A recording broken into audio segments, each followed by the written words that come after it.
अगर मैं Dixon mark करना चाहूँ, डिक्सॉन पे हम आए, डिक्सॉन टेक्नोलॉजीज, तो यस हमें क्लियरली दिख रहा है कि एक अच्छा सुंदर सा पैटर्न है इसमें, यहाँ पे बहुत ही प्यारा पैटर्न बना है। बकायदा ये एक शोल्डर, बड़ा सा हेड, देन ये एक और शोल्डर, अब हो सकता है एक और शोल्डर बन रहा हो और उसके बाद ब्रेकआउट दे, या जब भी देगा ब्रेकआउट, तो इसमें हम टारगेट लगा के अपने अकॉर्डिंग जो मैंने आपको सिखाया है उस लर्निंग के बेसिस पे टारगेट लगाइए एंड आप पोजीशन ले सकते हैं, लेकिन फाइनेंशियल भी स्टडी करना है। एक बार मैं फाइनेंशियल फिर से आपको स्टडी करके दिखाता हूँ डिक्सन टेक्नोलॉजीज के। एक सेकंड, 103 का पी रेशियो या डिक्सन कॉमन क्वेश्चन है, मुझे ऐसा लग रहा है।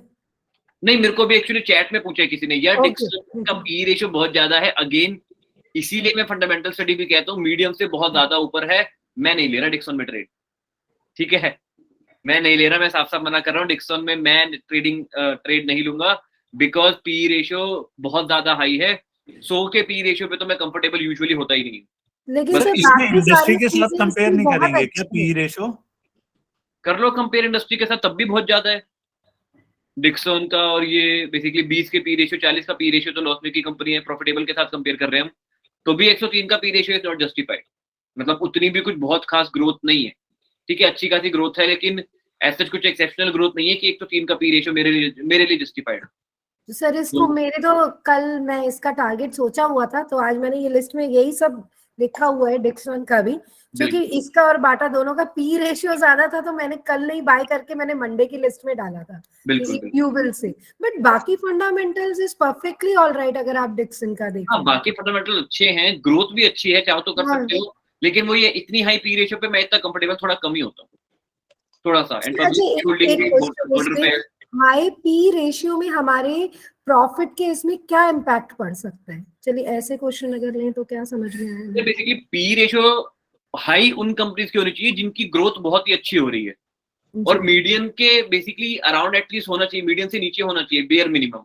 तो या आपने यही बताया कि मीडियन के नीचे हो तब उस शेयर में इन्वेस्ट करो, मीडियम 70 है तो 70 के नीचे होना चाहिए। यस सर, लेकिन एक्चुअल पी रेशियो का क्या इम्पैक्ट पड़ेगा? आज मान लीजिए मैं ये लेती हूँ, तो एक्चुअली इस कंपनी के ग्रोथ में पी रेशियो से हमारे प्रॉफिट का क्या कोरिलेशन होगा?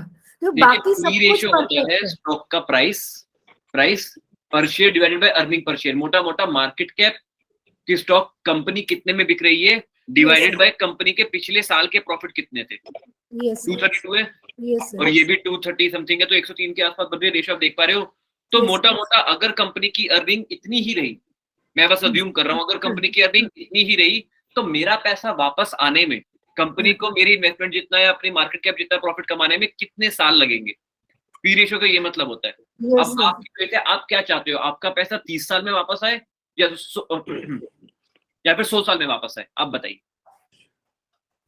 30 साल में वापस आना चाहिए। यस सर, तो जनरली हम साल में ही लेके निकल जाते हैं, साल भी बहुत बड़ा हो जाता है। अगर मार्केट आज जैसे मतलब आप ऐसे नॉर्मल लैंग्वेज में बोले तो करेक्शन पे, this is the perfect time to buying. अभी तो बाय करो, अपना पोर्टफोलियो हटाओ, देखो ही मत कि अनरियलाइज्ड प्रॉफिट लॉस क्या है। So you have a perfect buying list. जैसे कल मेरी बाइंग लिस्ट बढ़ती चली गई बहुत सारी चीजों में, वो मैंने लिस्ट भी बनाई। कल मैंने इसलिए नहीं लिया कि इट्स ओके, आज मेरा है मंडे को मॉर्निंग सर से हो सकता था आपकी क्लास नहीं होती तो मैं कुछ बाय कर लेती, बट चूंकि we have a opportunity to have with you word with you, तो मैंने कहा चलो फिर मंडे के लिए टारगेट रखते हैं। बट परफेक्ट इस टाइम में बाइंग लिस्ट है, तो इसलिए डिक्सन मेरे लिस्ट में फर्स्ट में लिखा हुआ था। मैंने कहा तो अभी के लिए डिक्सन को होल्ड पे रखिए। या चलो लास्ट में देखेंगे सर। एक क्वेश्चन और है मेरा, तो फिर इसमें मेरे को ये समझ में आया कि पी रेशो डाउन होनी चाहिए, शेयर का प्राइस बुक वैल्यू के पास होना चाहिए। नहीं, वो अगर बुक वैल्यू और पी रेशियो का अलग अलग रिलेशन है, अब या तो अपॉर्चुनिटी या तो बुक वैल्यू के हिसाब से होगी या पी रेशियो के हिसाब से, या दोनों के हिसाब से, लेकिन दोनों के हिसाब से हमेशा हो ऐसा जरूरी नहीं है। ओके।